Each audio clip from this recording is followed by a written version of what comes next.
And here we go. Who are we missing tonight? Jordan,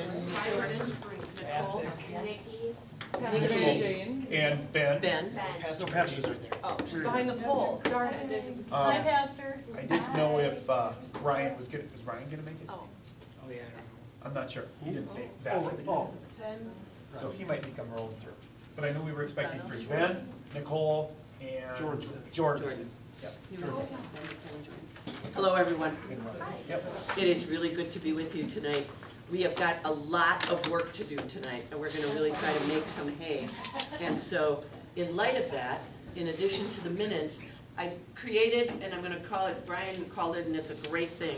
I call the first document that you have in front of you a straw man. It's a plan on a page just to get us started.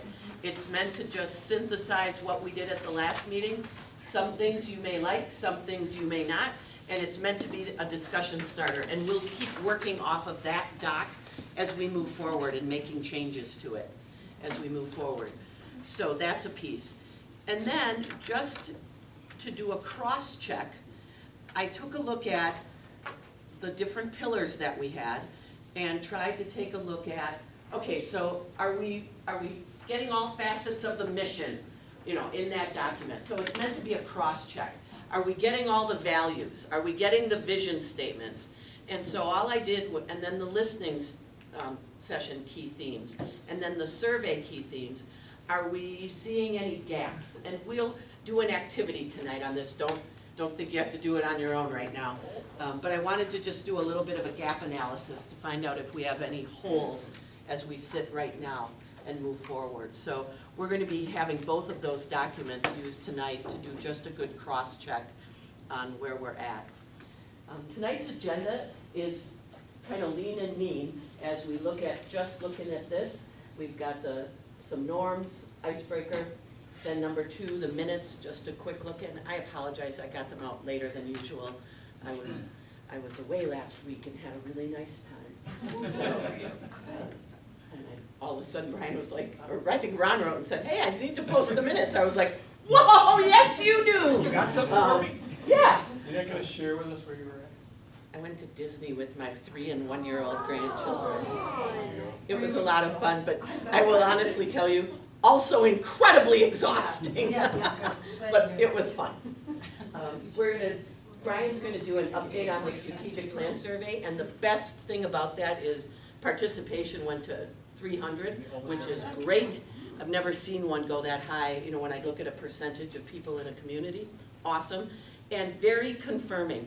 It wasn't in terms of the numeric data that anything leapt off the page saying, how did you miss this? Which is awesome. Sometimes you'll see things are maybe a little bit different. The listening session maybe ranked it as a number 1 strength and it's a number 3 strength in the survey.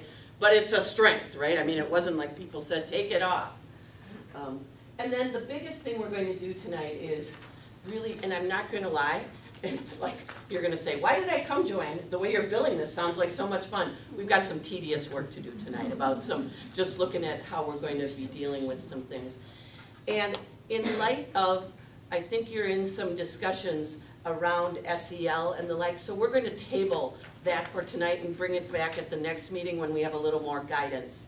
So at least I can say some of what we'll be discussing will be a little bit shorter because we'll get to that after the board has a little bit more discussion about that. So we're going to work on that. I don't know, Ron, anything else? Thank you for that. Yeah. Our board, as everyone knows, our board continues to, with our administrative team, and having discussions around what SEL looks like. And again, we're going to be gathering some more information from our 5 through 8 families right now on some information surrounding SEL. And that's why we'll just kind of, we could table that until we have some of that information, because that'll help maybe set the stage for another discussion. So another data point for us. Yeah, and we've got good pathways for that, I guess is what I'm saying. I think we're in good shape in terms of bringing that up at the end of April or even in early May. We'll be fine.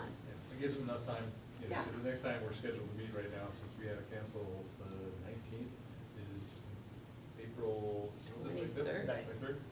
The 29th? I think it's the 9th, April 9th, I think.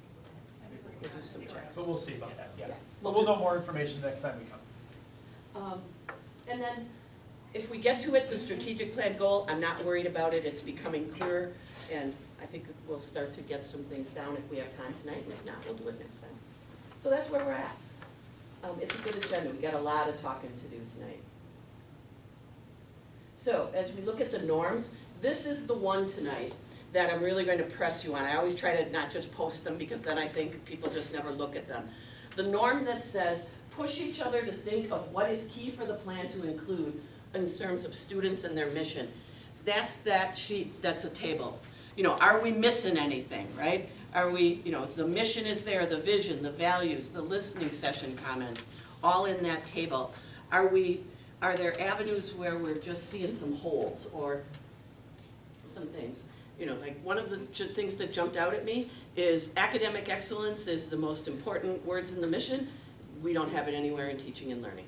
The word doesn't show up. And that to me is a hole, right? I mean, how do we want to make sure that we represent that? So it's there in what our actions are, but do we want the word there? You know, and so we're at that point where we're trying to do a little bit of wordsmithing around concept in that. So we really need to think about, push each other to think about what's key for the plan to include in service of students and the mission. So I talked a little bit about this. You have in front of you a plan on a page, and all I did was synthesize some things from the last meeting, and what you will see is, just to keep it in the mind's eye, what our mission is: fostering academic excellence while inspiring curiosity and personal growth. We have a vision, and we're validating that mission, and we have values.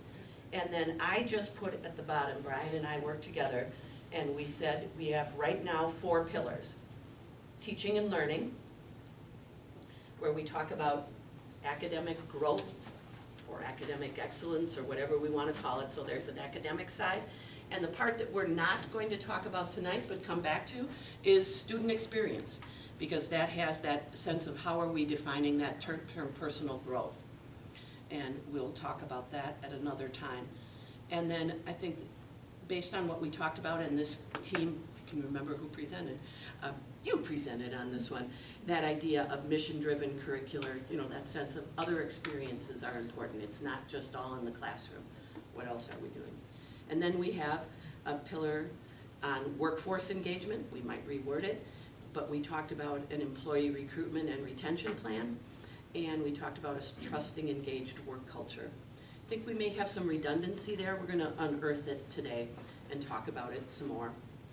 I think the other question that I raise on the slide deck when we get there is, do we want the compensation and benefits to be called out as one of the 3 strategic objectives, or is it embedded? And we'll have that conversation. The next one is community engagement, which is, we talked about a communications plan and community partnerships. The piece there, and we'll have more conversation, is it clear that those partnerships go 2 ways, right? We're wanting partnerships in support of the schools. We're wanting also our community to be welcomed into the schools and students in the community as well. So somehow that reciprocal nature may need to be clearer in that.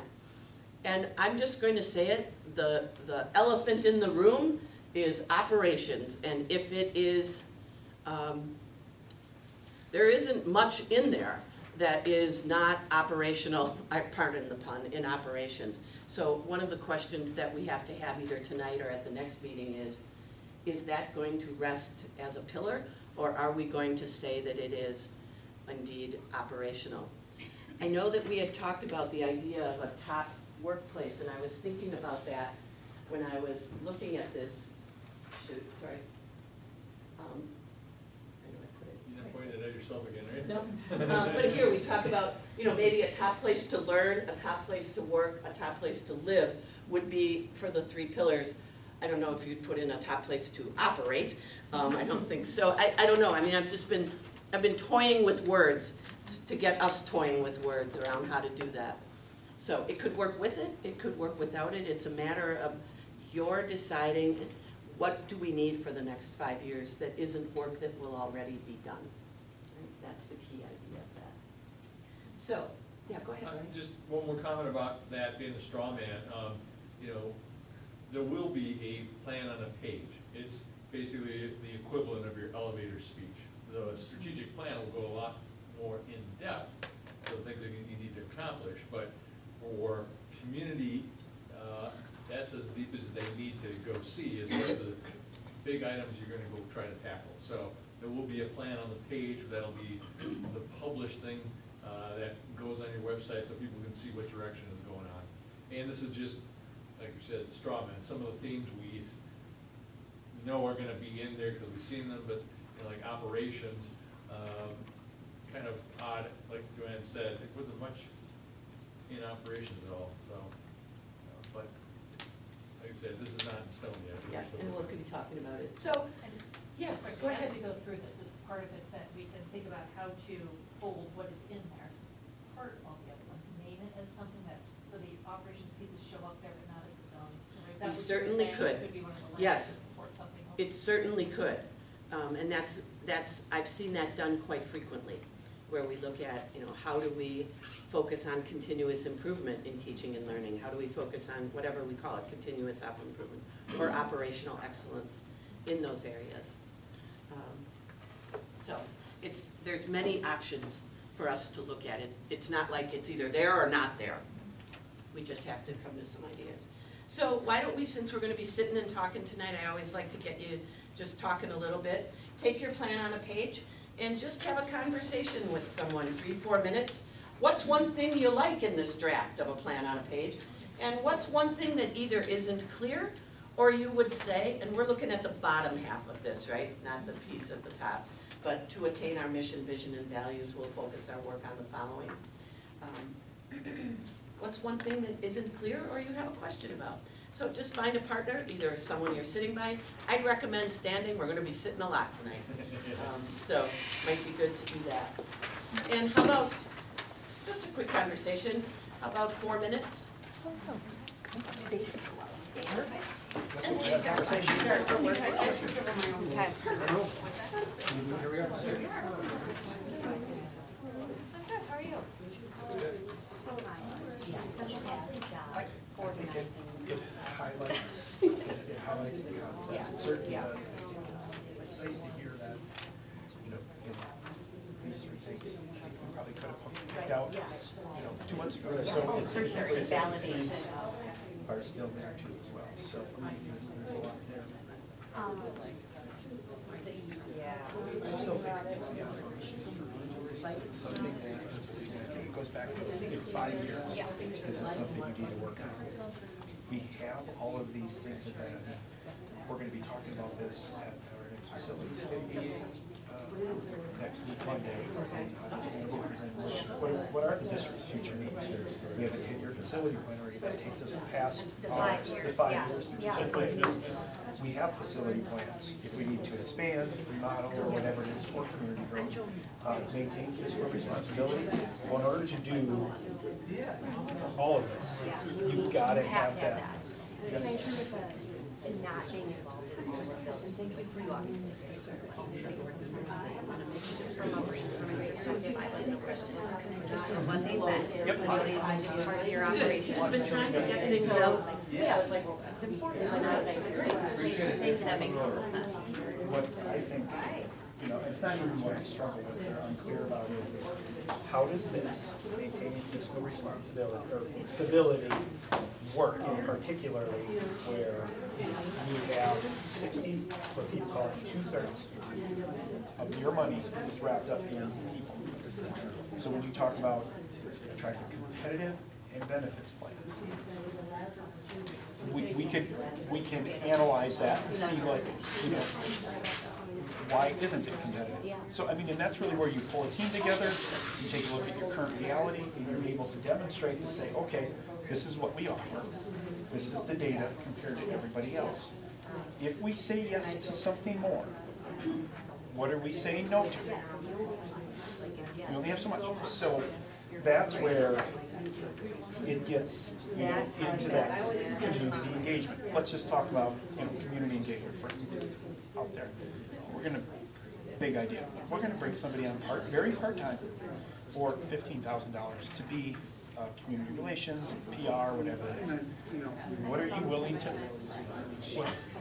If we're going to volunteer people, great. But so if everything costs money, What are we willing to say yes to? So, but I think this is where this Yeah, that appears is everything. But like community engagement, how do you leverage people like yourself, people who have that skill set that you can count on yes.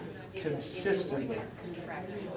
And that's really where it's great when you have volunteers. Volunteers get busy and things like that compared to, this is a job.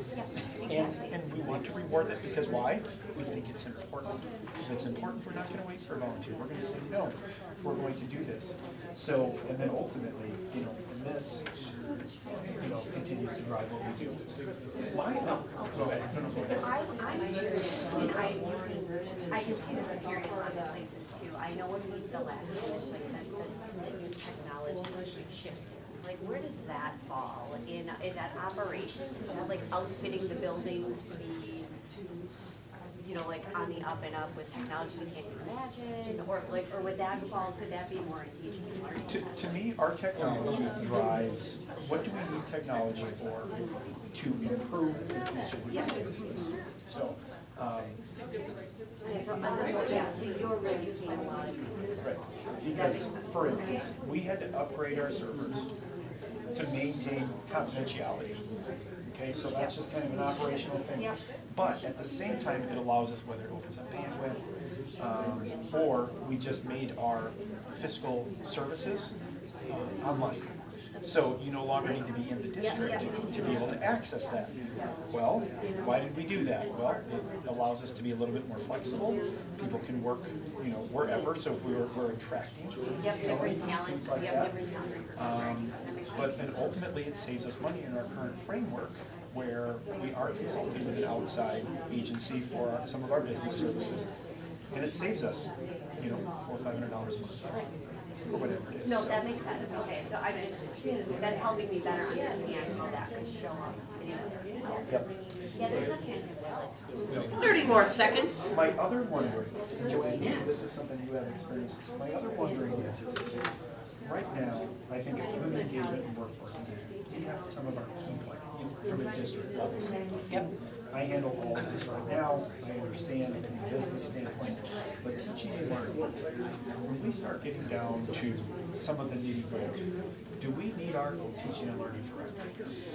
Yeah, I just. I was saying, I think, well, the other thing that you should know is the SPC at this point, we're not going to go much deeper. When we start fleshing out what we do to do the small letters, that's going to be all administrators. Okay, got it.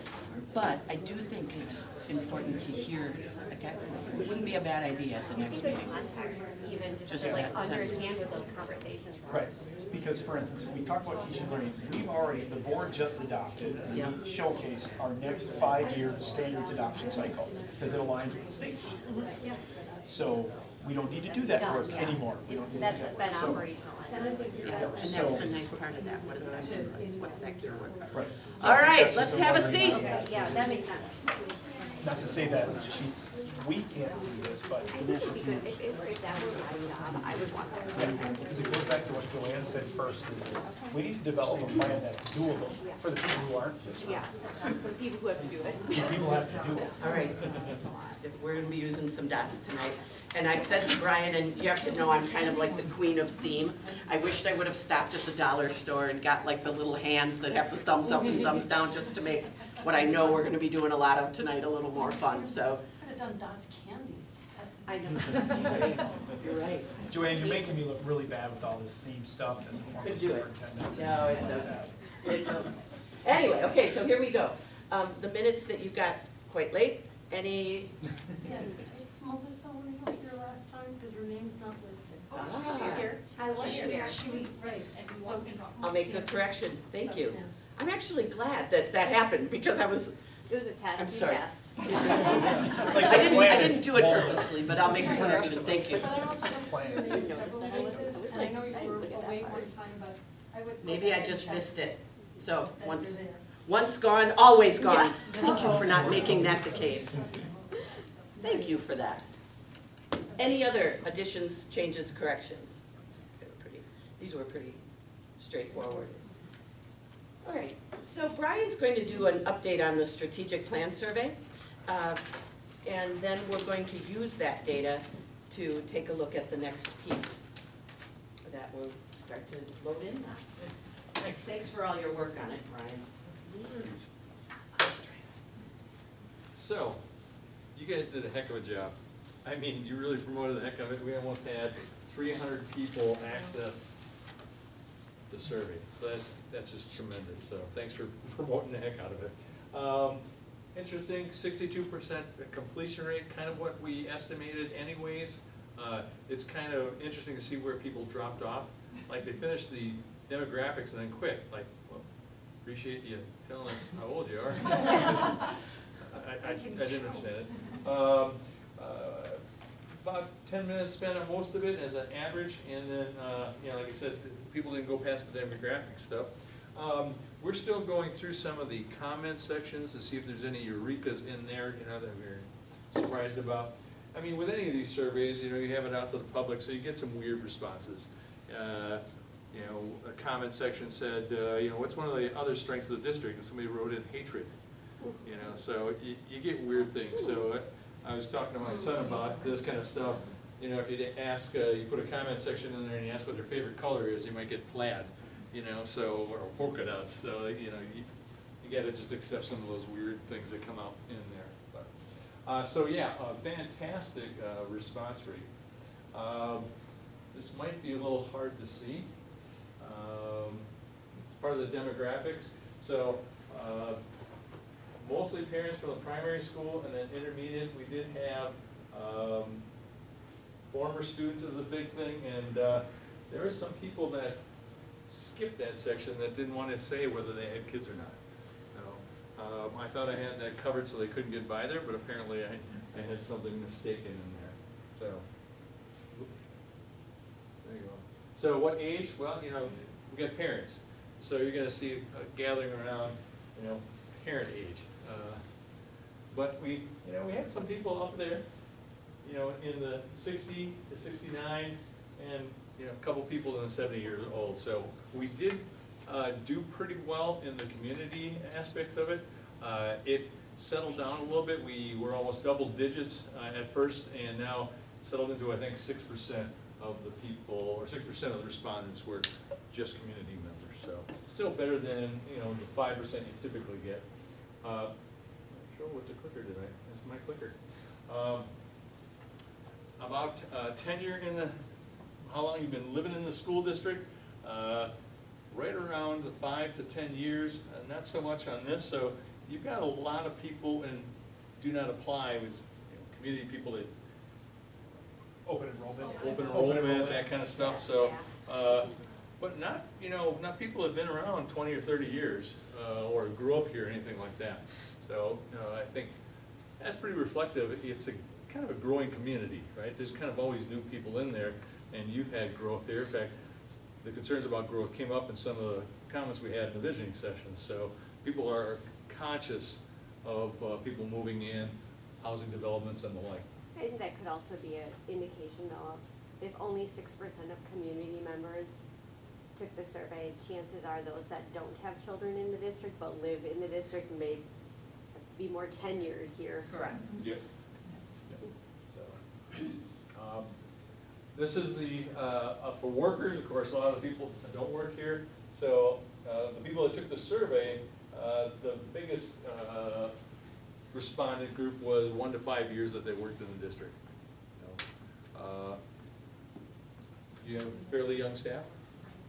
For, yeah, tenure, our average tenure is 8 years in the district. Work out right there.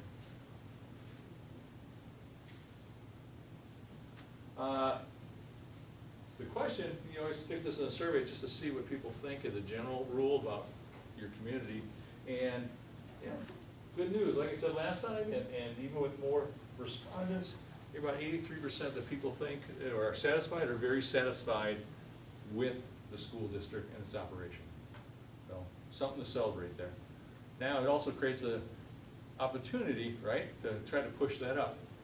You know, part of your communication plan or marketing plan, whatever, is to try to, you know, next time this gets done in 3 to 5 years, you know, you hope to push it up in the 90s. but it's a baseline for you. I don't think it's any different than what you did for perspective survey, did you? Right around there. Yeah. So, wow. Can you read that? Actually, I can't. Okay. I did break down the survey into different groups. We'll send out the slide deck with the Yeah. minutes. You know, look at primary, secondary, intermediate, both schools. I kind of broke it down to see, you know, if there was a grouping in particular among the different respondents, and there really wasn't. You know, you're still up in the 80s here, and all parents, you know, there were some that aren't that satisfied, but in general, there wasn't really a breakdown of like all primary parents are pissed off or something like that. So nothing came out of that you'd be, you know, worried about, that you'd have to dig deeper and to find some of the issues there. So Can I comment on one thing? please. And I'm going way back to when I was a superintendent in Pewaukee. The parents without school-aged children, a third of them, 33.3%, were neither satisfied or dissatisfied. When we started driving a communication plan, it got lower and lower and lower. When we were really intentional on trying to help that group of citizens, you know, really understand the quality they were receiving as, you know, as we were stewards of their dollars, that really became something that I think is an important piece of what a communication plan can do. Because right now they're saying, a third of them, I don't know. I don't know, I'm not either way. And so that might be a good indicator to look at down the line to see if that, I always am trying to think of metrics. So that would be a good metric to watch. Does that improve when your communication plan improve, you know, goes out and really becomes a driver in 2 years? Does that show a difference? There you go. So, you know, just those brief questions, besides, you know, the 80-some%, anything unusual or anything else you might think we'd want to celebrate? Certainly the respondents. The number of people that The responded. number of people was just outstanding, so certainly a good job here. You know, promoting it in different places, so that really got the word out, so thanks for that. I don't think there's anything too surprising in the demographics. I don't see too much there. The community level of engagement, pretty typical. You know, sometimes you wonder if you're getting the word out to people, but I think the 5% is usually the number of people that actually take time to care about taking the survey. And surveys are getting harder nowadays. A lot of people just blow off surveys. They don't want to get involved, they don't want to take the time, you know, they don't want to share their opinions, so getting respondents is getting tougher and tougher. And I think you see that not only in these kind of things, but like political surveys and the like. So a lot of people just don't take them anymore. Anything else? So I then ranked some of the strengths, and these were basically pulled out of the visiting sections, and these top two here, committed and hardworking staff and academic focus, are definitely the top two vote getters, if you will. This is the average score. I also included, if somebody said it was not a strength, and just to get an idea of if there's a big reason here. It's kind of interesting that this had the highest number not a strength, but is still, you know, third on the list. So the other people that did think it was a strength ranked it fairly high in terms of a ranking order. You're gonna get this in the, so you don't need to take notes, I do can always take notes, and I can't actually. So do I. Can you remind me, Brian, is that, what was our, was this at a 4 out of 5? There was, It's out this of one, 5. out of Okay, 5, that's what I'm yeah. thinking. 1 out of And- 5. And if they said not a strength, it went down to 4 remaining.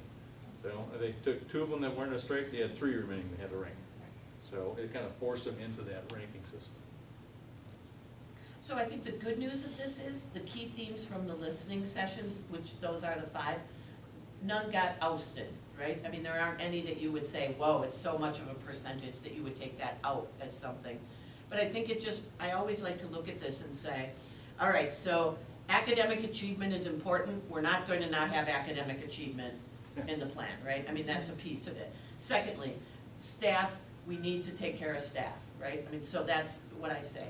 And then you brought up the idea, you know, that we're moving from STEM to STEAM, still a priority. How are we going to address that? How are we going to address that idea of having multiple opportunities to learn and grow? So this is where this becomes important. Have we addressed, you know, and by the way, these ideas are in here so that you can see that in the table. We'll go into that next. But, and the percentages, I mean, as the ranking is as well. Because this is now, you know, I guess what I would say at this point, the community has spoken, right? I mean, we're not gonna get any more feedback about what the community feels is important. So I always think about you as the SPC want to be able to say, you spoke, we listened.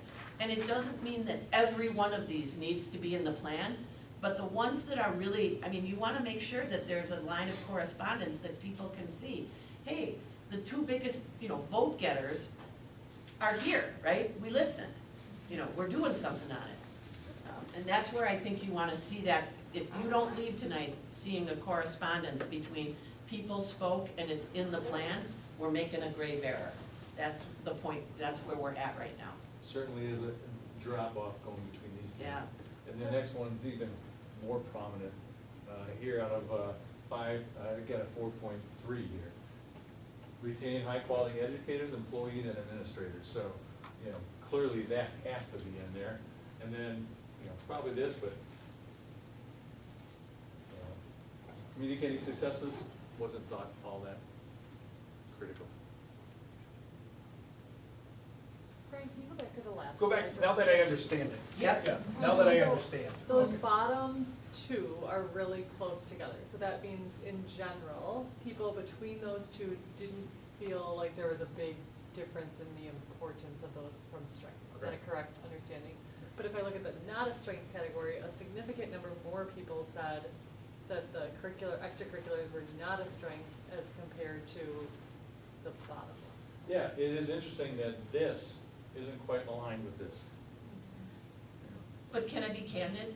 Yeah. When it gets into the 20% realm, I think then you've really gotta, 25% is what I use as a benchmark. For the not a strength column? Correct. Okay. I mean, you're So still. none of those are. 1 out of 10 isn't a majority. When you get to about a quarter, I think you've got something that we need to wrestle with a little bit more.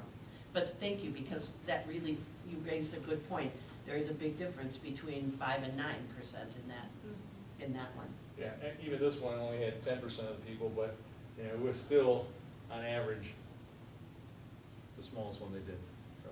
But according to this one, it would be, should Elevated's ever, for communication, they rank communication the lowest. As the opportunity for improvement, not these, right? They viewed 4 other opportunities. 4 other more opportunities more important. important. Yeah. Much And more important. of the other things, nothing rose that they put in to trump those. You know what I'm saying? Nothing that they wrote in that said if we missed any, would have elevated to replace that. So the top 5 from the listening sessions are still the top 5. Does that make sense? Yep. And that was across the board, by the way. So it affirms what we learned there, but now gives us even more quantitative importance. The next one is about, the next one is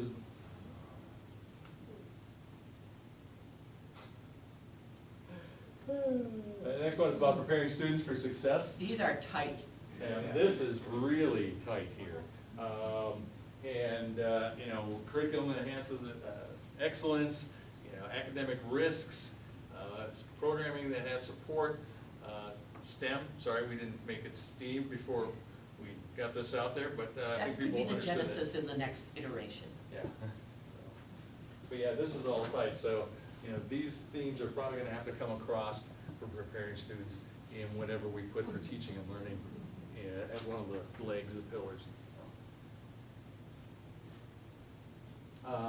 About the engagement of staff, the recruit, hire, engage, and retain, This one not as tight. not as tight. It drops off right here about recognition program. I don't know that I would agree with that, but, you know, that's what the community feels. And the top one here is benefits and salaries to be more competitive in the area. Now, you gotta understand, most people taking the survey don't know what you pay or what anybody else pays. So it's an impression that they think that whatever they heard about people leaving and that, they think it must be related to salaries and benefits, so that one went to the top. Whether it's true or not, you know, but that's what the impression is up there. Brian, can you do a little bit more work with the data for the staff recognition and engagement? Can you break out what the staff thought about that, and I heard what the community thought? I can. I think it'd be interesting to break all of that whole Yeah, question just out about, yeah. as it relates. You got that, John?